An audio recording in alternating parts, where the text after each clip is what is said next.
Hi there and welcome to another 5k everyday row. Now don't worry, that 5k thing, I don't want it to put people off. I'm the one rowing 5,000 meters here. I just ask you to row along with me. Now you can, within the time it takes me to do this, around about 22 minutes, you might hit further than 5,000 meters, you might not quite get there. You might already be rowing in order to try and get there. You might continue to go while I'm chatting at the end. It really doesn't matter. It's down to that 22-ish minutes of rowing. That's the most important part. And then if you have a target of 5,000 meters, then good luck. I hope you hit it, all right? So that's the plan. I mean, every single time. I mean, it is a problem named 5k every day if people are scared of it. So we're going to get our machine set up and we'll get into our row. Less talking, more rowing, John. And start off with drag factor. Set that to wherever you want it to be, or resistance on your machine. Whatever you have, set it where you get a nice feel from the stroke, but you don't have to heave against it. You don't have to tug and pull. At the same time, you don't want it so light that you're just kind of going through the air. You'll notice that I'm down between 4 and 5 today, so a little bit lower. I'll explain why. Next up, go to your foot plates and set them at a height where you're able to come into the front of the machine with your shins in a vertical position. If you're too high, it can be tough to get there. If you're too low, it can be tough to get there. But also, depending on how you sit on the seat, that can change things. It's really easy to get shins vertical if your hips are pointing backwards, but this is a terrible rowing position, all right? And it gets a little bit tougher as you go forwards due to compression. So that's something to bear in mind. Finally, the handle. Please hold that at shoulder width, right? Shoulder width, nice, loose, wide grip, rather than narrow and tight and choking the life out of it. Whew. Right, here we go then. Shall I tighten my straps? No, I'm going to leave them a little bit loose. And we'll get into our row. So if you're ready, we're going to start in 5, 4, 3, 2, 1. Let's go. Now I'm going to have to just quickly press some buttons on my watch because I totes forgot to start my heart rate monitor. Oops, that was the wrong button, John. Look at this. And they say men can't multitask. One more button to press and then I'm with you. Ooh, okie doke. Right, so let's get ourselves just moving for the first minute or so. All I want you to think about is your hip rock. Rock forwards to the front of the machine. Rock backwards to the back of the machine. If you're aiming for a 1 o'clock forwards tilt and an 11 o'clock backwards tilt, but for the first couple of minutes of this row, don't stress about it. Just get everything moving, especially if this is how you are waking up, the same way that I do.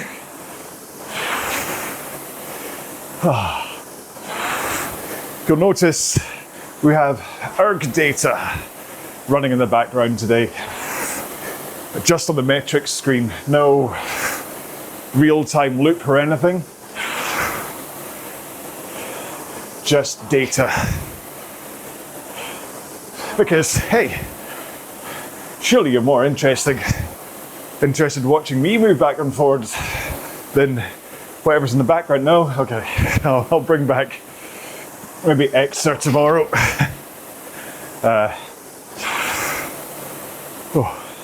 But while we're currently warming up, I'll explain why my drag factor is between 4 and 5, why I'm down at around about 210 pace right now, rather than usually I row these around about 205 pace. It's got nothing to do with drag factor, remember. I'm the one that puts the power into the machine. The lever really just controls the balance between cardio and muscles in order to generate power. So yesterday, as you know, because hopefully you were here with me, or at one point in the day, not actually here with me, that would be spooky. I did my 5,000 meter row in the morning. Then I headed out to the gym that I'm using in order to film the my row workouts. And the plan was to film 2 videos. got through the first one, which was a 3-2-1 descending ladder. 3 minutes, 2 minutes, 1 minute. A few times round. Got to the end of that and discovered that one of the cameras had stopped recording halfway through. For the tech geeks, there was a problem with setting the camera to 10-bit rather than 8-bit. I don't think it could record to the card fast enough. So, did that workout again. And then still had the second workout to record, which was 1 minute intervals, alternating easy and hard. Fortunately, that one went a bit smoother, although I did get 10 minutes into the workout and somebody came into the gym and weirdly started talking to me. I'm like, right, there's lights up, 2 cameras, and I'm clearly saying things like, okay, now let's take it up to whatever, whatever. And they start having a conversation with me. So anyway, I stopped, spoke to them, restarted again, finished the workout. Took a little bit longer, took about 3.5 hours to get through. I'd really hoped it'd be about 2.5 hours. I'd kind of hoped to film a ski erg workout yesterday, but because I had to repeat that first one, didn't have time. Anyway, so the upshot of all of this is that I did my 5k row in the morning. I then did 3 full workouts, each of which were run about 5,600 meters, or between 55 and 5,700 meters. And then there was the failed version that was about 2,000 meters, like the one where I was talking to someone.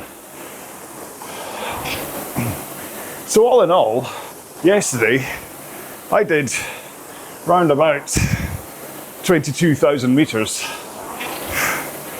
worth of rowing.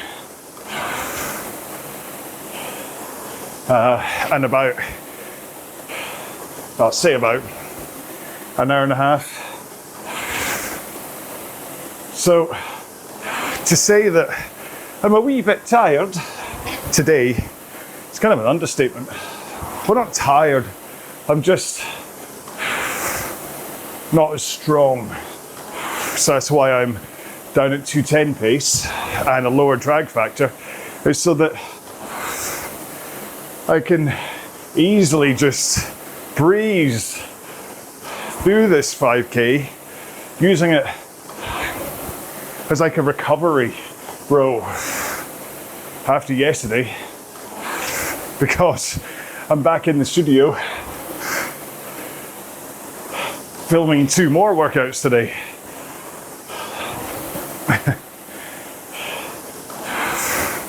I'll try and get the ski erg one done. I'm kind of thinking of just doing a 10-minute main workout, 40 seconds on, 20 seconds off, just as an introduction, just to see whether people care. But yeah, that's the plan today.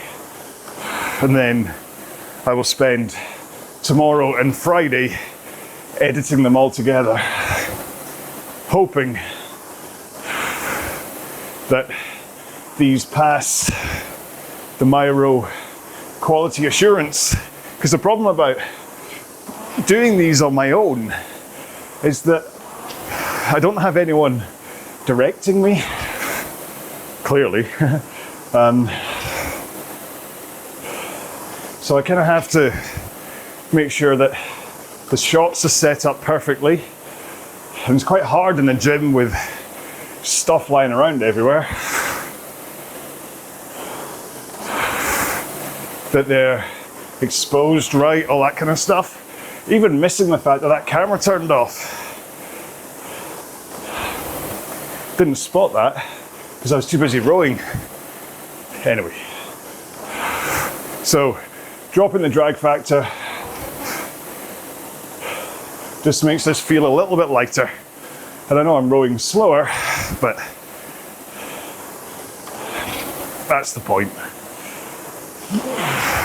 However, even though I'm rowing less of a push from my legs,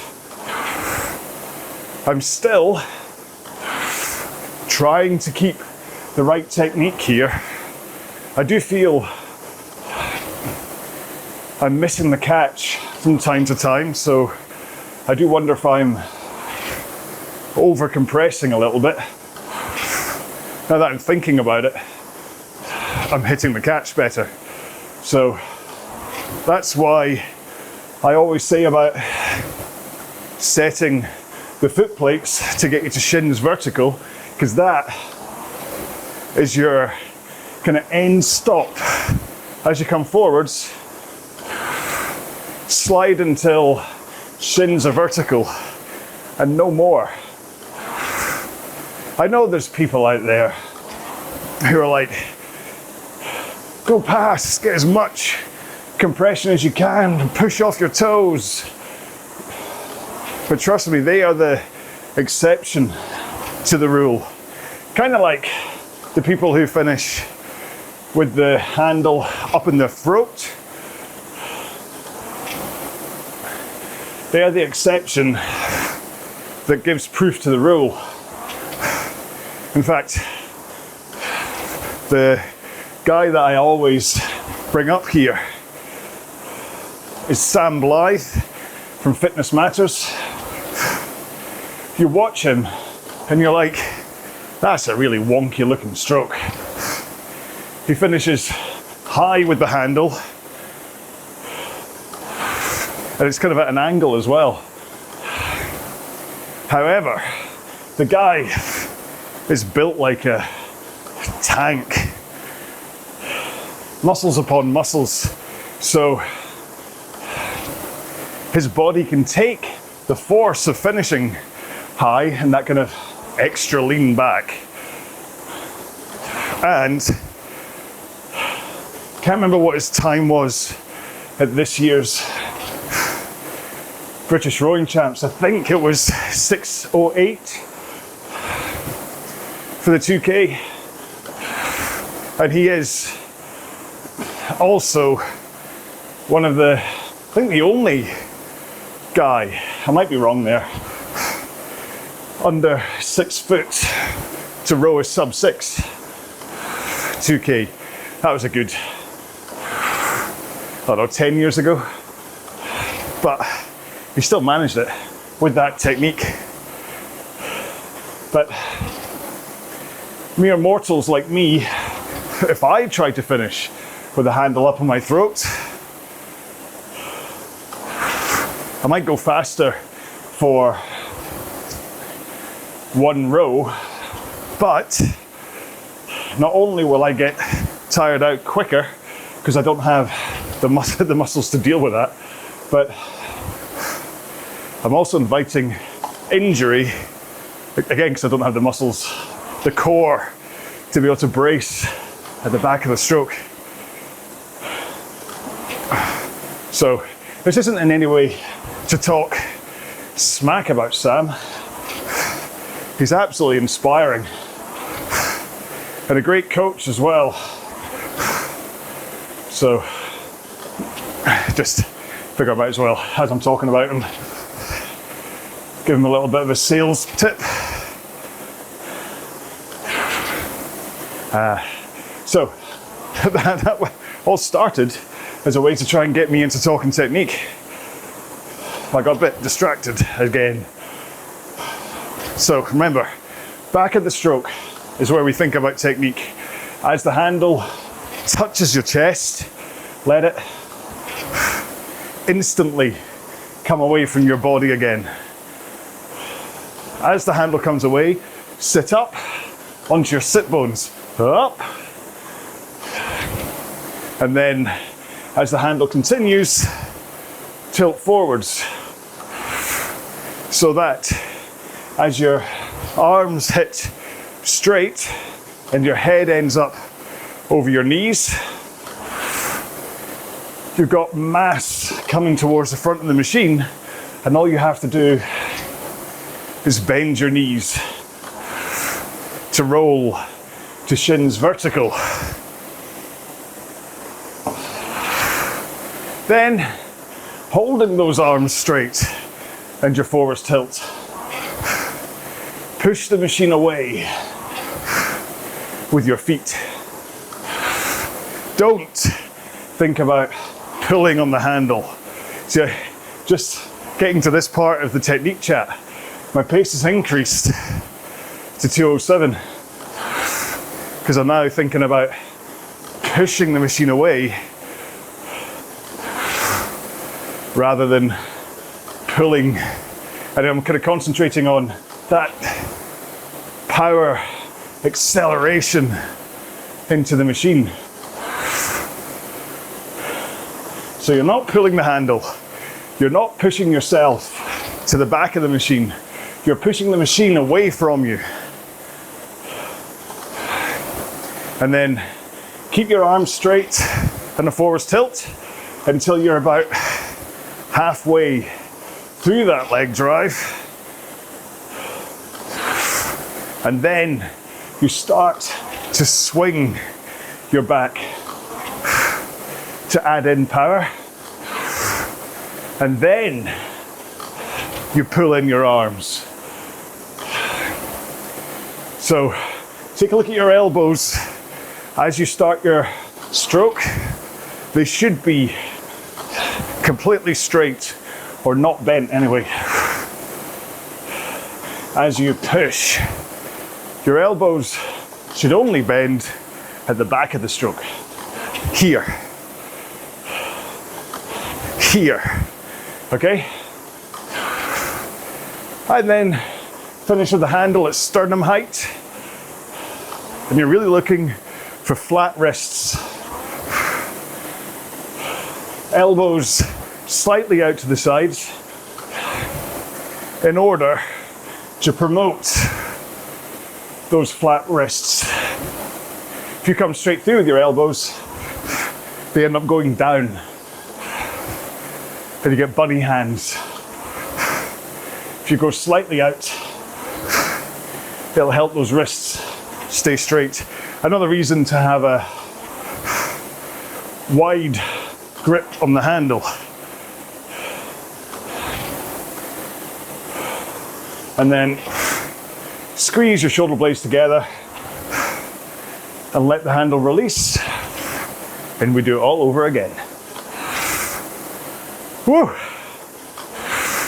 All right, I am 3,900 meters in, so I figure I've probably got about 4.5 minutes left, and I'll do what I normally do, where I'll just soft paddle for a few minutes when I finish the row. I'll try and hold 20 strokes a minute as I do that, just in case you are following me for rhythm. So every now and then people will ask questions after watching these 5K rows, and I ask anybody, if you've got a question, whether it's about rowing or about me, weirdly, just leave it in the comment on the YouTube video, and I will endeavour to answer. Got a couple stacked up. I've still not really talked about my shoulder injury from squash.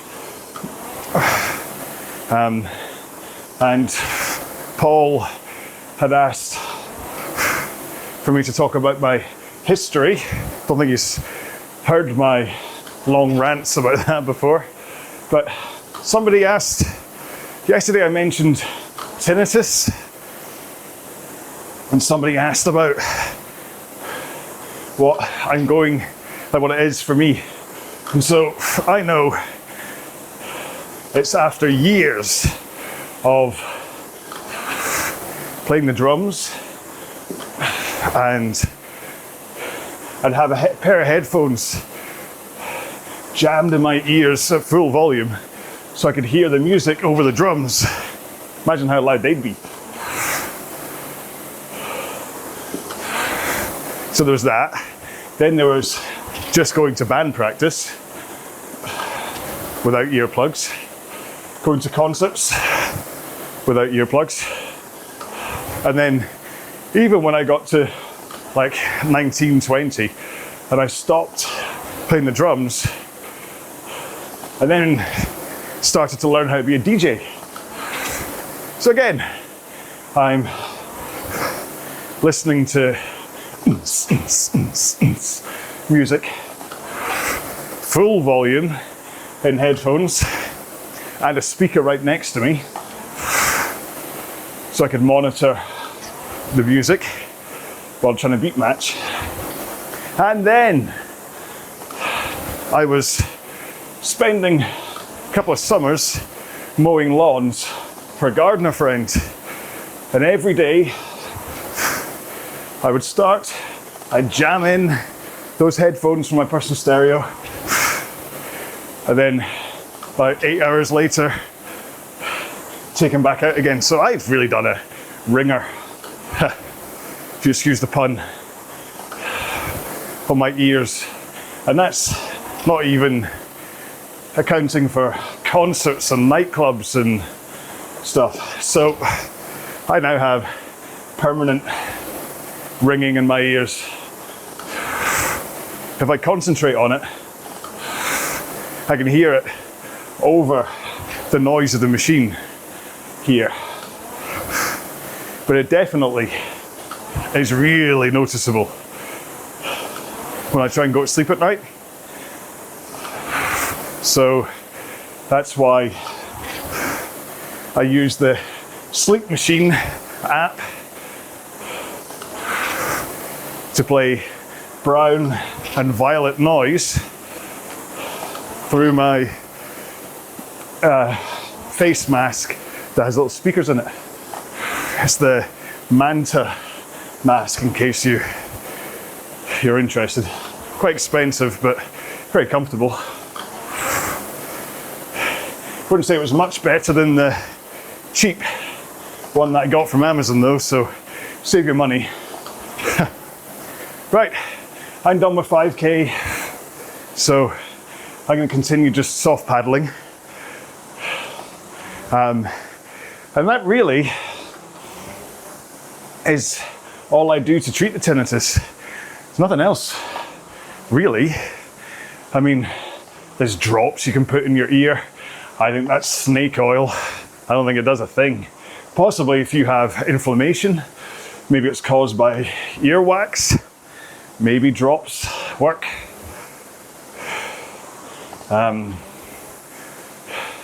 What else have I tried? TMJ, mobility joint? No, mandible, transmandible, is that what it is? Joint, a little bit of manipulation there, pressing behind it, no difference. If I bite my teeth together, the tinnitus gets louder though, so I do wonder whether there is some TMJ thing going on. There's also, I can't remember what the acronym is, but there is also another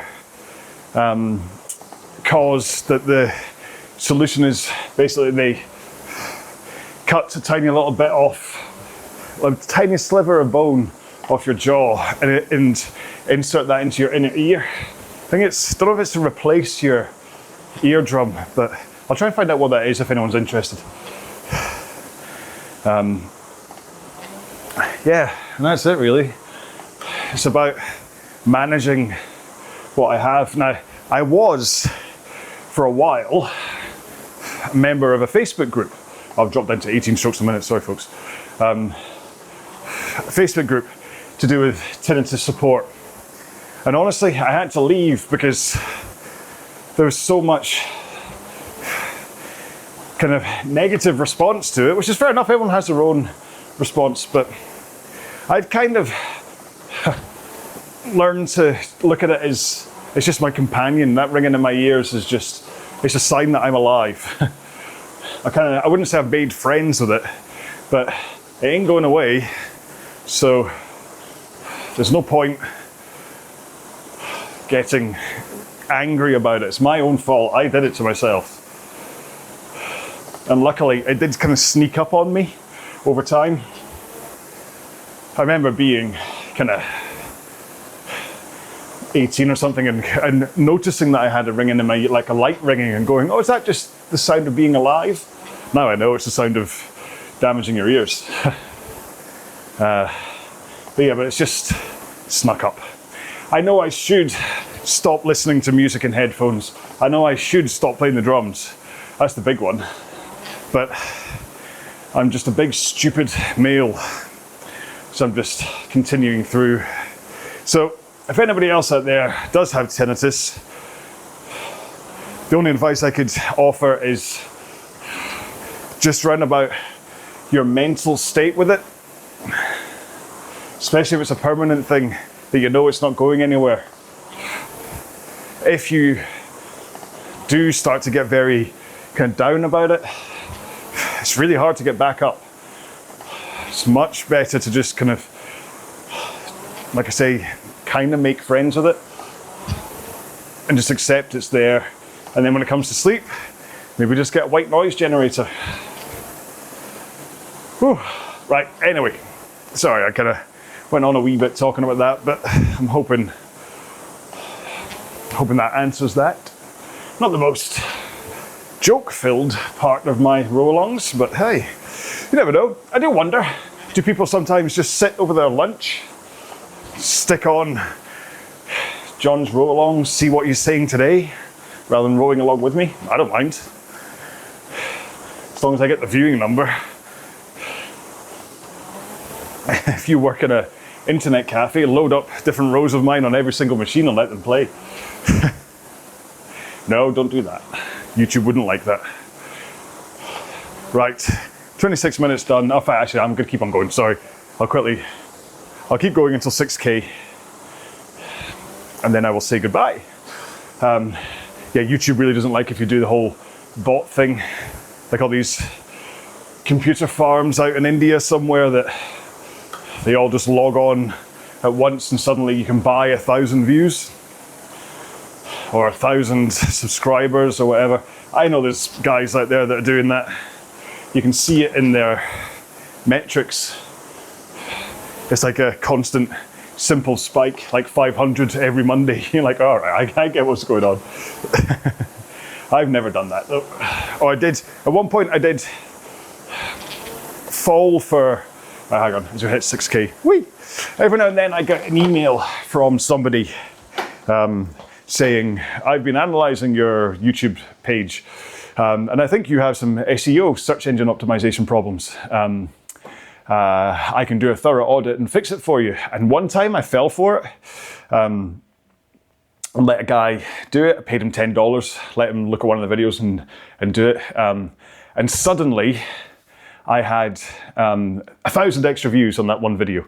I'm like, how does that work? And then I looked at the demographics, like the kind of the location data, all that stuff, and it was all from India. 1,000 views from India. So basically this guy had used a bot farm to just go and kind of like fire 1,000 views towards that one video, unbeknownst to me. Okay, so I just want to say that I can't even remember what video it was, but unbeknownst to me, that happened. Needless to say, once I spotted that, I gave him a stern talking to, told him to go and think about his life choices, and then never used them again. But there are things out there, and I know people do it. You can see, again, you can see in their demographics that suddenly you get this huge change, and you're like, it's not natural. Anyway, Sorry, or maybe I'm just bitter. For all of those who have some kind of like twitch going on that I didn't quite hit 27 minutes, I apologize. Slightly over 6K, slightly under 27 minutes. Could that be more annoying? Anyway, so I hope you enjoyed this one. It was a bit of an odd one, really, just talking about how my day went yesterday, and then a little bit of technique, and then talk about tinnitus. Yeah, so listen, if I do these every day, you have to give me free rein to kind of like be talking about different things. I mean, whether this is just going to end up being my memoirs for the year 2026 is just going to be doing these, but hopefully you're kind of, hopefully it just keeps you, it's like white, I've said before, I kind of figured that I'm just white noise. And that you're rowing. It's like I listened to a podcast, I'll shut up soon, don't worry, a podcast called Stuff You Should Know. Great podcast, really, really interesting. Great stuff, content on that. I really, really do recommend it. But often I'll listen to it when I'm on the bike, and really it is just white noise. They're talking, and I'm kind of swimming in and out of what they're telling me about stuff. But I don't really take in the information because I'm working out at the same time, or even if I'm driving, sometimes I don't really tune into it either. I'm too busy concentrating on driving or whatever. So, and that's kind of what I figured that is what's happening here in the rowing machine, is that I'm just noise in your ears that is kind of like entertaining enough, information enough to stop you being bored, but it's not like you have to be like listening. I'm not going to give you a quiz at the end of this and say, so, what were the prime causes of my tinnitus? And then, yeah, no one's going to do that. Although, to be fair, some people do. Like yesterday when I was getting the SMART acronym wrong, which I still can't remember, even though it was Stephen got in touch and said, this is what it was. It's what the acronym's for. So take a look at yesterday's row and you'll see the reply from him telling you exactly what it is. But yeah, so I don't expect you to really be listening to everything I'm saying. Maybe the technique part, have it like pay attention to that, but the rest of it, I'm just blethering, all right? So we are done, end of my blether. I'm gonna go shower, have something to eat, have something to drink. Is anyone at home? Julie's at work, Holly's at school. Oh, Jamie's at home studying for her prelims, her mock exams. So when she eventually gets out of her pit, I will say, you know something, my love, I love you. You're my daughter, you're one of the apples, or yeah, one of the apples of my life. I love you. And she'll just go, oh, what have I done now? But yeah, so I encourage you to do similar, all right? Not to say to JB, but find your own person, all right? And I will see you in the next row. Most likely it'll be tomorrow morning. And I'm off to film some stuff. Let's just hope that it goes a wee bit better today. I just said I'll see you in the next one. So please look after yourselves. Take care, have a fantastic day. I'll see you in the next one. Until then, row well, be well. Bye-bye.